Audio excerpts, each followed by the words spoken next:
The last time that you talked to him, at what time that was, over? I have to check with the mate on it, but it must have been right around 7:15, our time, Eastern Standard Time. This is good, Roger. So also, did you come about or alter your course any way to look for him, over? Negative. I got seas going right across my deck here now. I did not. 3 hooks were coming right up in his vicinity, but no, I didn't. Alright, so this is Goose 2, Roger. Thanks for that information, sir, and I'll get back to you if we come up with anything, over. Okay, W4005. Listen, Arthur Anderson, Group 2, 16, 22, 22. Around 22. Anderson, this is Group 2, Roger, sir. Anderson, this is Group 2, Roger, sir. Have the 3 vessels that were up now past you yet, over? That is Charlie. We were meeting the one, and I was asking him if he could pick up anything in the radar, and he couldn't. And I don't know, that was an entry. He was the second one out. This is Group 2, and just for confirmation, sir, he couldn't see any lights pick him up on radar either, is that correct? No, I don't know. I thought we were picking him up on radar when I come up in the wheelhouse and talked to the mate. The sea return is real bad, but we thought we had the target. But I don't know. Now I wonder. This is Group 2, Roger. Thank you very much, sir. 34005.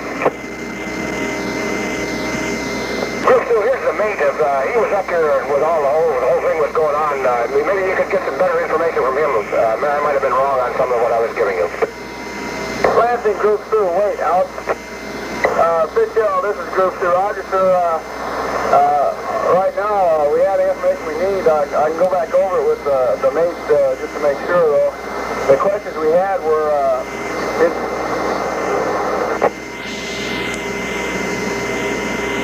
what time was the last time that you had any comms or that you noticed you had the Fitzgerald in front of you, over? 1900, he was approximately 15 miles from the high hump at Crisp Point. That's when I was talking to him. He was 15 miles from the land.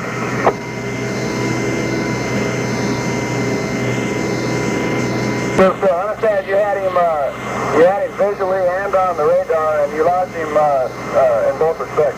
No, I didn't have him visually. I had him on the radar. He was exactly 10 miles ahead of us. I asked him at the time how everything was going. Just wait once. I asked him how he was making out with his problem. He said he lost those vents and he had a lift, and he said he was holding his own. The last time I talked with him, he said he was holding his own, and that's the last time I lost contact after that. That was Group 2, Roger. Group 2, Roger, that was approximately 1900, correct? All right. We held him on the radar up to, well, we started getting a lot of sea return, probably around between 8 and 9 miles, and when he got in the sea return, we turned the other radar on, and we really wasn't sure of any definite target after that. This is Group 2, Roger that, and also, I understand there were 3 upbounders that were to keep an eye out for this, for the Fitzgerald, and they passed with negative contact, is that correct? Roger on that. We tried to call him about 6 or 8 times on emergency FM and emergency FM and every day, and we cannot reach. This is Group 2, Roger, sir, and can you give me an idea of what the distance between the ships that were passing each other between the upbounders and downbounders was, over? Well, he was, say, approximately 2 miles to the east of the course that we came down on off of Whitefish Point, so the upbounders that we met, they should have been just about in the reverse course line of what he was coming, or maybe a mile to the west of that. This is Group 2, Roger, sir. Thank you for that information. One other thing, just for confirmation, they saw no lights, and they picked him up. They did not pick him up on radar, but at the same time, you were tracking the 3 upbounders on radar. Is that correct, Owen? All right, we were picking up 3 upbounders up on radar, of course, outside of the sea return ring, down around Whitefish Point, and the lookout up here was keeping a lookout because at the time I said he was 10 miles that we should see his lights, and the lookout was keeping a lookout. We never seen any lights or flares or anything. Anderson, this is Group 2. Roger, thank you for that information, and we'll get back to you if we need any further, over. Hey, Roger. W4805, the Anderson. Group 2, Roger, sir, can you give me the names of the 3 upbound vessels that were supposed to look for the Fitzgerald, over? I didn't get that. I didn't copy that. Anderson, this is Group 2. Can you help me out, sir, with the names of the 3 upbound vessels that were to pass the Fitzgerald? We know one of them was the Manfred. Do you have the names of the other 2, over? Also control. Also control. Crew control. Yeah, you were coming in broken up. I couldn't read anything. Hey, Anderson.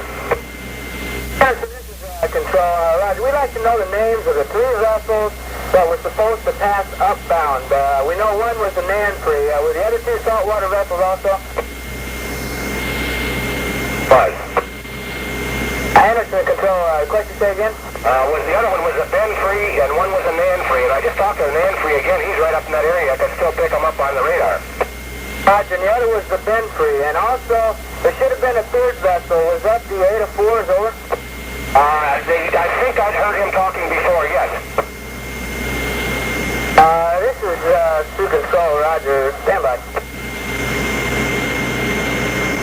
Conditions, over? Just a minute.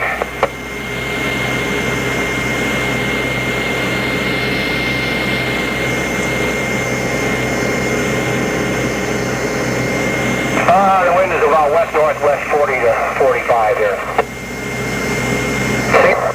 We're in the bay here now. The seas are not quite as bad, but out beyond the point there, we were taking water 6 feet high right across our deck. Roger, sir. When you talk about 6 feet high across your deck, how much freeboard is that, over? Well, we've got about 10 feet. I estimated the wave for some of them, some of the big ones between 20 and 25 feet. Roger, sir. Visibility? Well, there was occasional snow squalls, but as a rule, good. Roger, can you give me an estimate in distance? 10 miles? Yes, all of that at times. I mean, it did diminish in squalls occasionally, but all of 10 miles. So we're picking up the saltwater vessels coming down toward, well, we saw whitefish at about 20 miles. Are there any other vessels transferring either downbound or upbound in that area, over? Those 3 saltwater vessels are in the area. One of them is up past area now, but when we last had contact with him, they made us talk to him at about 10 minutes after 7, 1910, and he said he was going along fine and no problems. Except that he didn't have a radar, and that's when the mate gave him his position, 15 miles north of the Chris Point at 144 degrees. What was it?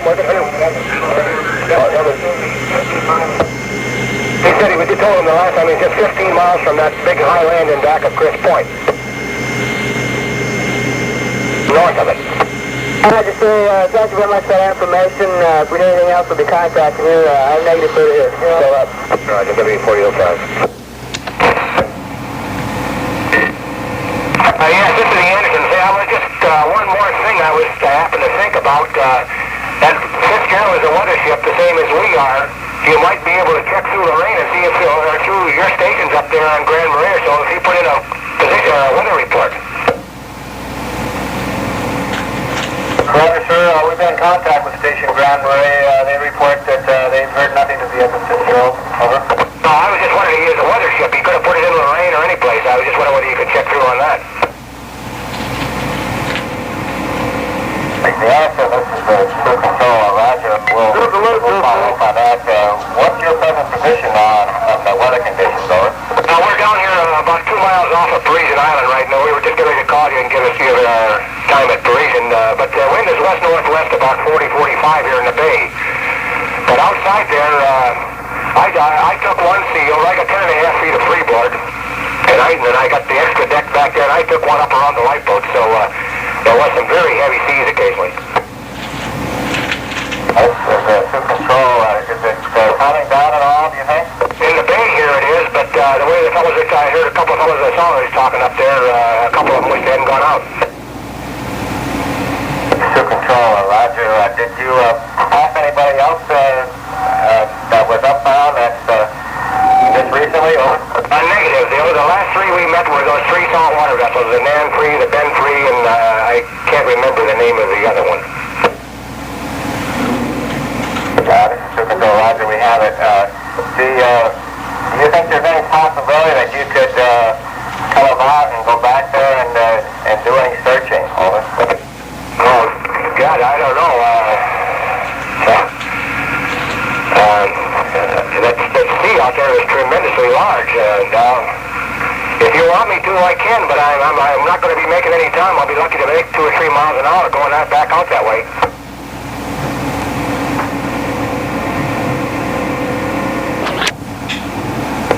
This is to control, Roger. Well, you have to make the decision as to whether you would be happy or not.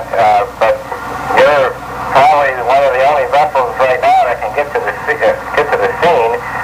We're going to try to contact those saltwater vessels and see if they can't possibly come about and come back also. But I understand you are loaded, is that correct? The radar here 10 minutes ago, and they were right up to that area. This is to control, Roger.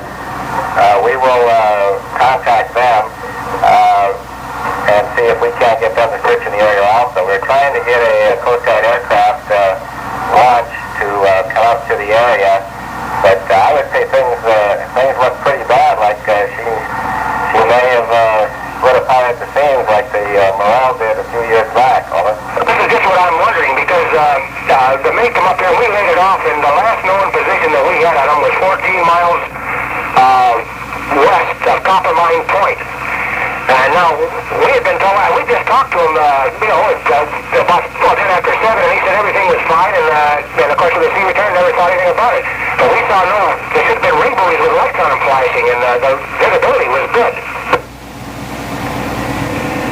This is to control, Roger. You are definitely sure that he was ahead of you, is that correct? That is Charlie, yes, and the wind was west-northwest out there, steady 55, gusting to 70.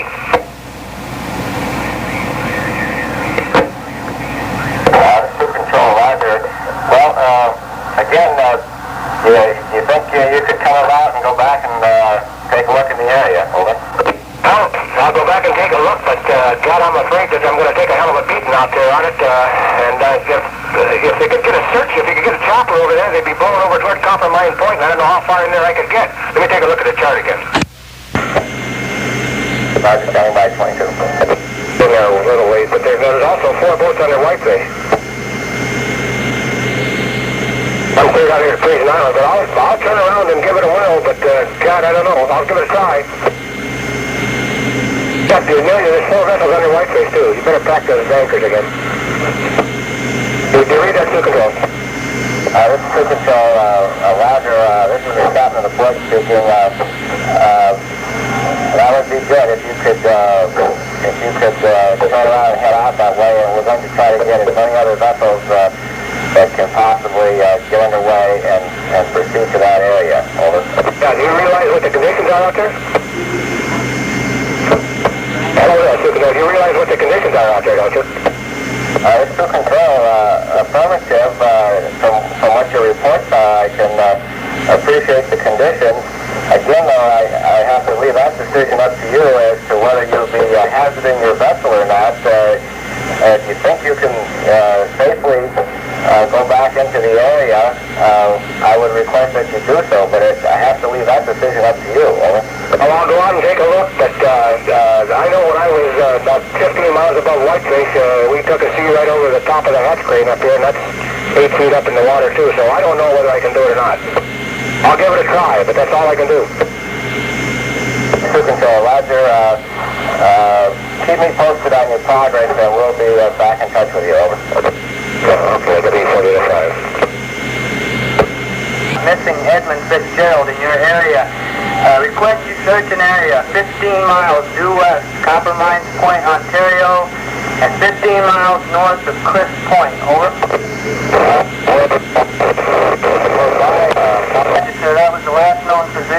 Edmund Fitzgerald at approximately 7:10 local time tonight.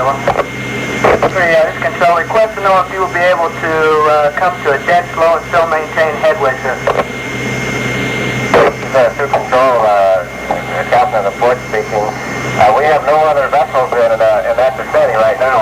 I guess I should say there are several other saltwater vessels there, and we're also trying to have assist in the search. But it looks from the information that we have that it's fairly certain that the Fitzgerald went down, and we're talking now about a matter of life and death, and looking for survivors that might be in life rafts or in the water. And we can only ask the masters to do the best without hazarding their vessel. If you think it would be unsafe and would hazard your vessel, then you have to do whatever best you can. But if you could come about and head into the sea and try to stay in that area, and maybe we could pick up some survivors. If not at night, then maybe at first light. Over.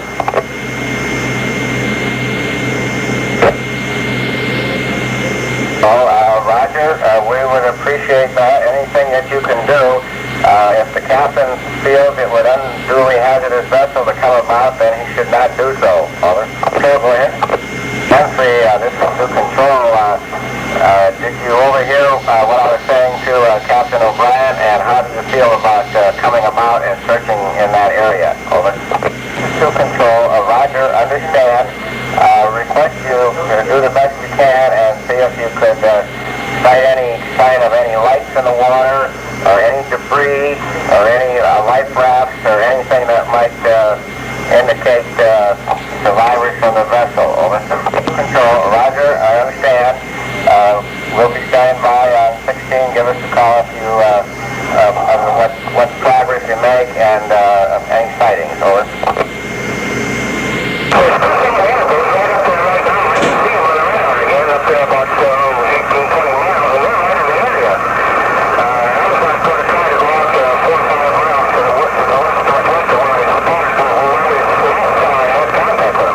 Who are the other ships out there?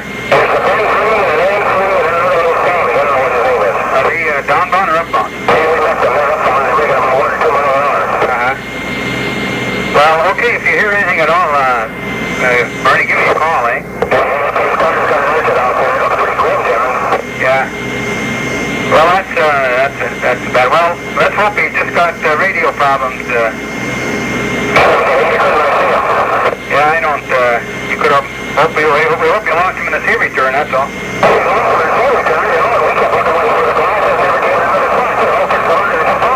Yeah.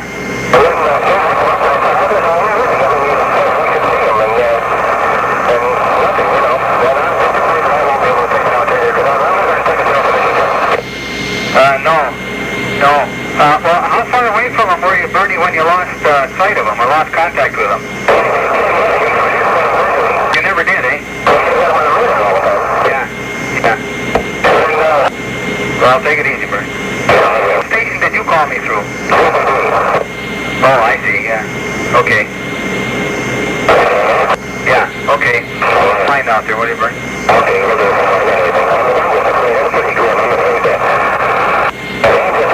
Did you say he snapped some bits off?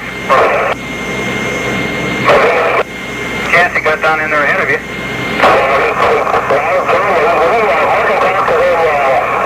Well, what was the last position that the Fitzgerald had of his own that he got on his own? Well, that's what I say. What was his last position that he had on his own? Could you possibly have had the wrong ship or a false target or anything?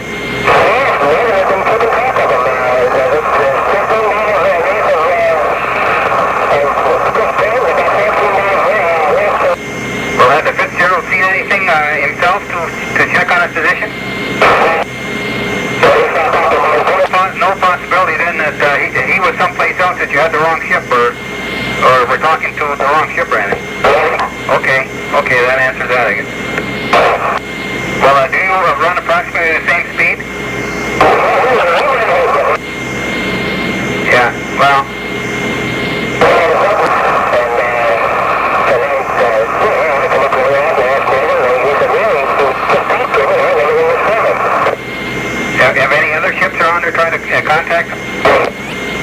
Oh, yeah. Well, let's hope it's just some radio problem. On the weather bureau, we can't use the weather slip because somebody will put in the weather report on. Yeah. Well, okay then. I say let's hope it's just radio problem. I'm afraid, John. Yeah. Well, okay, Bernie, take it easy. I'll take care, John. Yeah, all right. All right, that'll be funny. What happened? Found information concerning Edmund Fitzgerald, sir. Yes, we have. Roger, sir. Would there be any way possible that you would be able to get underway and search for survivors? Over? I'll have to notify the captain and call you back. All right, so be standing by.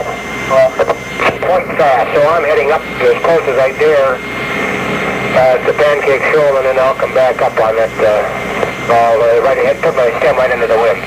Roger, I understand that you have come about and started the search. Is that correct? Negative, not yet. I'm under check. I'm not up to the position to start yet. All right, sir. Request you keep us advised. Yeah, it's pretty good setting you're running out here. I just can't picture it. Okay, Roger. You think the wind is abating a little bit? Over. It seems to be moderating a little bit right now, and at least I hope so. That low is moving pretty fast, and we're on the back side of it. I have high hopes that it'll ease up, but there is a huge sea out here. That's the control, Roger. We talked to the Weather Bureau also, and they said it had reached its peak and was coming down a little bit, and they expected that by morning it should be down somewhere around 15 to 20 sometime in the morning. Yeah, well, I'll tell you, if you're going to start your search, the way the wind and the sea has been out there, the search I think it should be conducted from the land side out first. Mr. Control, Roger, I was saying over there by Pancake Shoal is a pretty good spot. Yeah, just like when we were in with a search for those other boys that were up off here before, I was involved with that, and they wound up at Pancake Shoal. Mr. Control, Roger, you're heading on a north-westerly course now? I'm heading almost north-northwest, so I can get up close to Pancake Shoal and go out on a heading with my stem right into the eye of the sea. Mr. Control, Roger, and you're riding the speed pretty good now? Well, I'm under check. I haven't got the full force of them yet, but they're still big. I'm still getting a little bit of a lead from whitefish yet, but I've got it under check here right now. Roger, so what about what speed would that use normally? Well, it would normally be around 9-10 miles an hour, but we'd be making a lot less than that. Roger, appreciate your help, and we're trying to get a couple other vessels up there from Whitefish Point also. Yeah, well, I don't know. It seems funny. I mean, we've been shadowing them all the time, and then they started looking for them, they couldn't find them. That's the control, Roger, and no spot of them. That's the thing that really strikes me is that you didn't even have time to give a distress call. You have no contact on radar and that's vicinity at the present time, is that correct? Oh yeah, I can see the two saltwater vessels up there now. They're 4, 8, 12, 16. One is about 17 miles and one is 20. They're not making any time at all. They're making a mile to $1. They're heading up into that big sea. But the thing about it was, we come up there, we called the Fitzgerald to check on him and see how he was doing. And the last contact we had with him, he said, well, he was going along fine and holding his own and no problems. And then he kind of relaxed a little bit, and he was in the sea return. And then when we couldn't see his lights, we figured we should be checking him a little bit because he'd checked down, and then he just wasn't there. Did you say that he had a couple of his guns come off and was taking some water? Yeah, that's the reason he asked.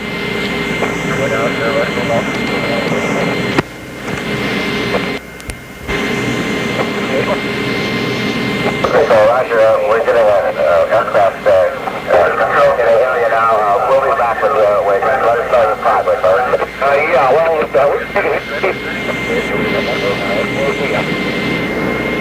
to the 36 at the Pancake Shoal. Sir, and the last known position of the vessel was 15 miles due north of Cliff Point, over. 7236, Roger. All right, Roger. 7236 on 20. But if there's any way possible if you could talk to Curtis for survivors, would be greatly appreciated without risking any life.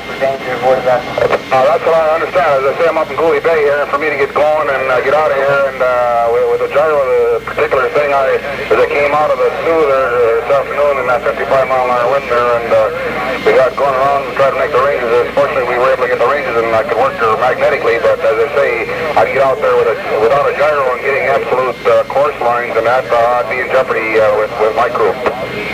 Master, we request then that any time that you do decide to get underway, you do keep a sharp eye for possibly debris or any survivors. Absolutely, absolutely. We're monitoring all the radio conversations there, and it's one of those things that occurred. I would be more than willing to go out there, but with the situation with the gyro that I have here, I have problems. So consequently, I don't want to jeopardize the vessel of my crew. Roger, received Central Mexico. Thank you, Motor. What's the rest of the GM96 traffic cleared? Get underway. The common working frequency would be channel 12 HoNet, over. Zoo Control 7236, Roger, and are they commercial vessels, over?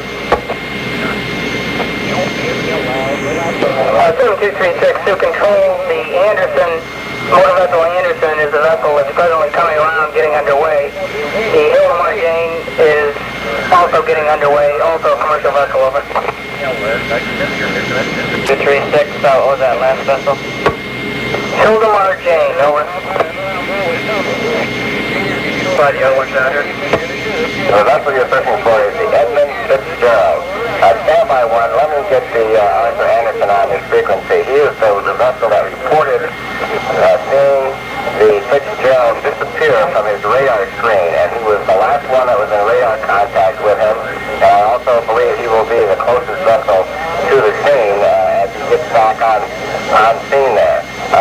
But standby one, and we will get him on this frequency. Over. Roger.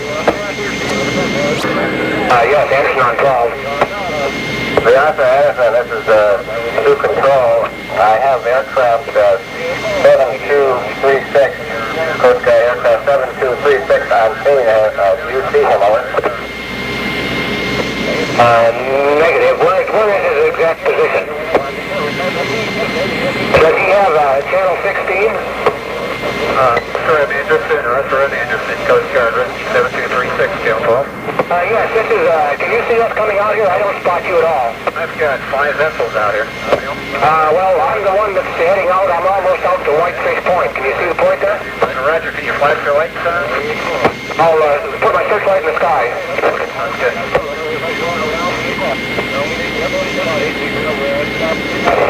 Do you see it? Negative, we're looking at this time.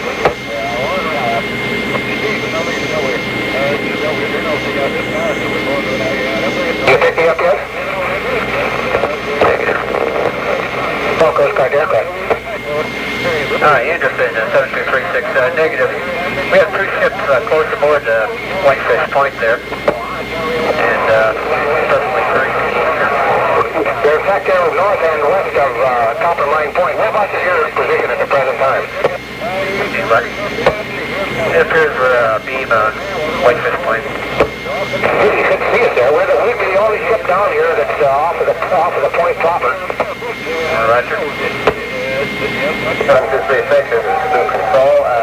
There are a number, either 3 or 4 vessels that are anchored right inside Whitefish Point in the lee there. But the Anderson is further out along the track line, heading towards Pancake Shoal. It's our recommendation that you search a line from Pancake Shoal to a point 15 miles north of Chris Point. That was the last reported position of the Fitzgerald was 15 miles north, due north of Chris Point, and with the wind blowing from the northwest, if there were any survivors, we would estimate that they should have drifted towards Pancake Shoal. Over. Control 7236, repeat the last. I didn't get the drift on the survivors, over. This is Zoo Control with the wind blowing from the northwest at 40 to 50 knots. We would estimate that the survivors should have drifted towards Pancake Shoal from a point 15 miles due north of Chris Point. Over. 7236, roger. Is that all? Zoo Control, this is the Anderson. Anderson to control. Request you stand by on this frequency and maintain comms with us and the aircraft. We will use this as the common search frequency. Over. Roger. Hello, Coast Guard aircraft. Yes, I see you there now. We'll put our searchlight right on you. Negative. I've got you in sight. Okay, fine. That pancake shoulder, do you have a little map there where it is? Taking your traffic guard. I said, do you have an area map there that shows Pancake Hill? Affirmative. Well, that wind was west-northwest and very steady from about the west-northwest all afternoon. That's out blue wire. You going to drop any fluid or anything out about this? Yeah, we have one forward. We're just planning on it at this time. But where was the ship? My ship in relation to the position of your position at this time, over? Where would it be? Yeah, where would I have been when you lost radar? We lost contact. Well, the last known contact we had was 14 miles west of Copper Mine Point, but we don't know whether we had them later than that or not because of the tremendous heat to return on our radar. Roger. Still for you right now. Okay,